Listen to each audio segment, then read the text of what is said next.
hello friends welcome to my YouTube channel big thing মই তে তোমালোকক বৃত্তৰ এটা অংক লৈ আহিছো তো বলক আমি সময় নষ্ট নকৰাকৈ অংকটো সলভ কৰো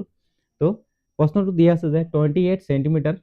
ব্যাস বিশিষ্ট বৃত্ত এটাৰ পৰিসীমা আৰু কালি নিৰ্ণয় কৰিব লাগে তো বৃত্ত এটা দিয়া আছে বৃত্তটোৰ ব্যাস দিয়া আছে ইয়াত 28 সেন্টিমিটাৰ আৰু ইয়াৰ কালি আৰু পৰিসীমা আমি নিৰ্ণয় কৰিম তো প্ৰথমে আমি লিখিব লাগিব ইয়াত যেহেতু ব্যাস দিয়া আছে বৃত্তটোৰ তো এটো লিখি লম প্ৰথমে দিয়া আছে দিয়া আছে বৃত্তৰ ব্যাস আমি ব্যাসক আমি ডি ৰে বুজাও কাৰণ ডি মানে ডায়ামিটাৰ বুলি কোৱা হয় এইখিনি ডায়ামিটাৰ বুলি কোৱা হয় ব্যাস ইজ ইকুৱেল 28 সেন্টিমিটাৰ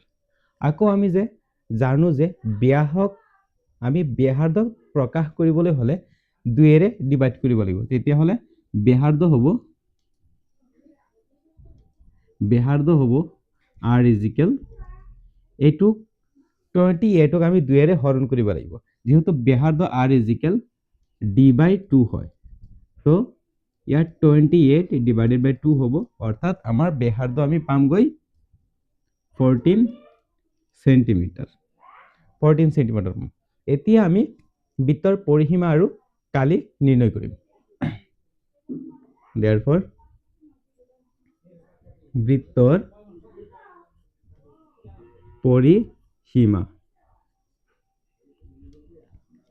পৰিসীমাৰ সূত্ৰটো হৈছে 2 পাই r এটো সূত্ৰটো আমি মনত ৰাখিব লাগিব বৃত্তৰ অংকবোৰ কৰিবলৈ হলে আমি সূত্ৰ মনত ৰাখিব লাগিব 2 পাই r তো 2 পাই r মানে কি বহাব লাগিব 2 ইনটু ইয়াত পাইৰ ভ্যালু হৈছে 22/7 আমি বৃত্তৰ কালি নাইবা পৰিধি যেতিয়া ওলাও তেতিয়া আমি সকলো সময় কি কৰিব লাগিব পাইৰ মান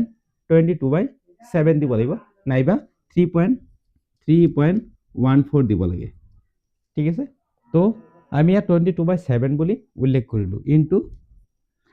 r মানে কিমান আছে 14 দি দিলো এতিয়া 7 14 ত আমি দুবাৰ কাটিব পাৰি তাৰ পিছত এই দুটা পূৰণ কৰিলে কিমান হ'ব 44 ইনটু 2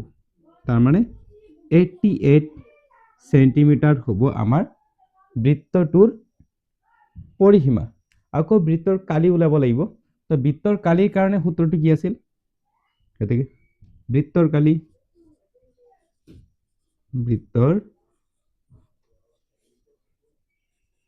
কালিৰ সূত্ৰটো হৈছে পাই r স্কয়াৰ ঠিক তেনেদৰে পাইৰ মান আমি 22/7 লৈ ল'ব লাগিব 22/7 আৰু r স্কয়াৰ মানে ব্যাসাৰ্ধ স্কয়াৰ মানে ব্যাসাৰ্ধ দুবাৰ ল'ব লাগিব আমি তো ব্যাসাৰ্ধ কিমান আছে 14 আছে ইয়াত 14 ইনটু 14 লৈ ল'ব লাগিব তো হাত আমি 14 ক কেইবাৰ কাটিব পাৰি দুবাৰ 2 তাৰ পিছত ইয়াৰ পিছত ইয়ালে আমি আহি যাও এতিয়া সব এতিয়া যদি আমি 14 আৰু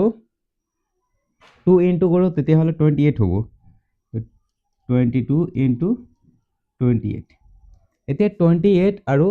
22 এই দুটা পূৰণ কৰিলে যেটো হ'ব হেতু হৈছে আমাৰ ফাইনাল বৃত্তৰ কালিৰ ৰিজাল্টটো তো 28 দুবাৰ দিলে আমি 56 পাম 56 ৰ 6 আকৌ 28 দুবাৰ যদি পূৰণ কৰো তেতিয়া হলে আকৌ 56 পাম 56 আৰু হাতত যে 5 থাকিল সেই 5 লগত প্লাস কৰিলে আমি পাম